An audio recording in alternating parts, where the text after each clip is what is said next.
Today, we're going to unmask a microscopic parasite that has a surprisingly long and fascinating history, deep in the Andes Mountains of Peru. We're diving into the world of Leishmania peruviana. So, let me start by asking you a question. For literally thousands of years, a strange illness has been a part of life in the Andes.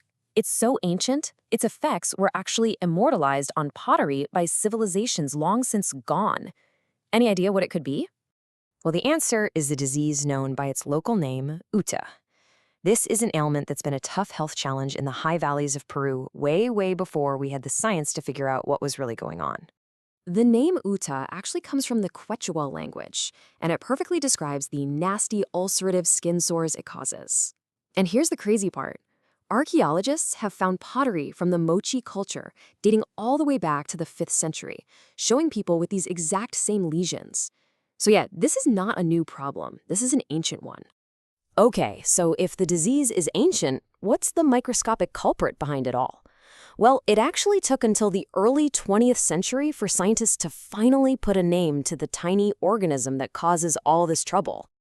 So, Leishmania peruviana is what we call an endoparasite. That just means it lives inside its host's cells. But here's its brilliant and, kind of terrifying strategy. It doesn't just hide anywhere. It specifically invades our immune cells, the very cells that are supposed to destroy invaders like it. It basically turns our body's own defenders into its personal breeding grounds. And we're not talking about a bacterium or a virus here. It's a protozoan. Now that means it's a single-celled organism, but don't let that fool you. It is incredibly complex. One of its most defining features is this unique structure called a kinetoplast, basically a super condensed bundle of DNA inside its power plant, the mitochondrion. And that little structure, it's a key target for our best modern diagnostic tests. So just to see where this little guy fits in the grand tree of life, here's its official classification. It's in the genus Leishmania, obviously, but more specifically, it's in the Vianya subgenus. Now remember that name, Vianya. It's actually really important because all the species in this group have a similar life cycle, and that has big implications for how we treat it, which we will get to in a bit. Even the name itself tells a story. Leishmania is a nod to William Leishman, the British doctor who first described these parasites back in 1903. And peruviana, well, that's pretty straightforward. It points right to where it was first officially identified, in Peru, back in 1913. All right, now for this parasite to survive, it has to live in two completely different environments, the chilly gut of a tiny insect and the warm, cozy cells of a mammal. And to do that, it has to pull off a pretty amazing transformation. Think of it like a shapeshifter. It has two distinct forms. Inside the sandfly, it's a promastogote. It's long, it's mobile, and it has this little tail, a flagellum, to swim around. This is the stage that infects us.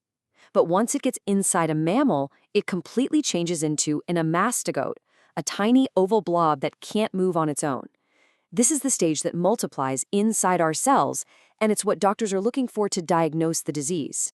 And here you can see the whole cycle in action. It all kicks off when an infected female sandfly bites someone. It injects those swimming promastogotes into the skin. Right away, they get eaten by our immune cells, where they transform into the little amastogotes. They just multiply and multiply until the host cell literally bursts open, releasing them to infect even more cells. And the cycle comes full circle when another sandfly bites that infected person, sucks up the amastogotes, and the whole process starts over again. But here is the really slick part. To get into those macrophage cells without setting off all the body's alarm bells, the parasite has a trick. It first gets eaten by a different immune cell, a neutrophil. It basically uses these first responder cells as a Trojan horse, letting it sneak into the body quietly before it makes its real attack. So clever.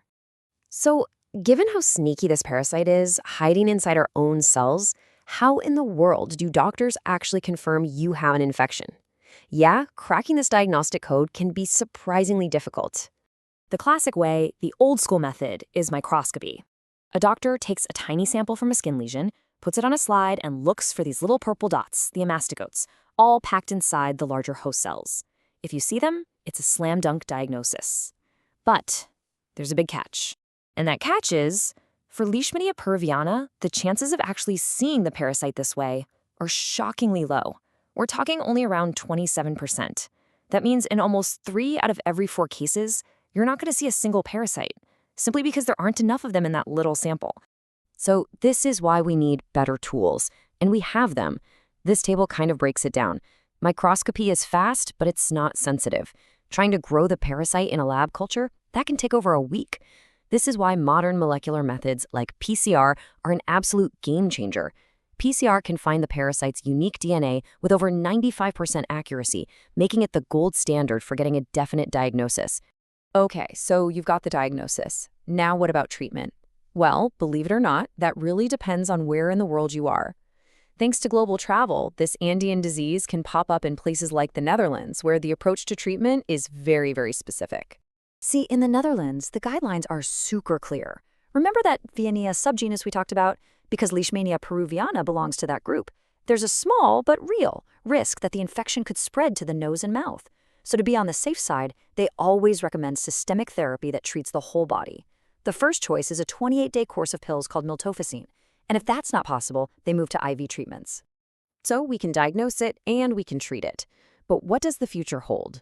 Well, researchers are working on some seriously cutting-edge stuff to fight back against this ancient disease. I mean, for example, scientists are using CRISPR gene editing tools to create live weakened parasites that can act as a vaccine, safely teaching your immune system how to fight the real thing. They're also developing nanotechnology, these tiny little lipid capsules, to deliver powerful drugs directly to the infected cells, which means fewer side effects. And of course, everyone is pushing for faster, better diagnostic tests you can use right there in the field. When you boil it all down, the goal is really clear. It's about moving away from older, much harsher treatments and towards newer, safer medicines. And the ultimate prize, of course, would be a safe and effective vaccine that could finally bring the thousands-year-long story of Utah to an end.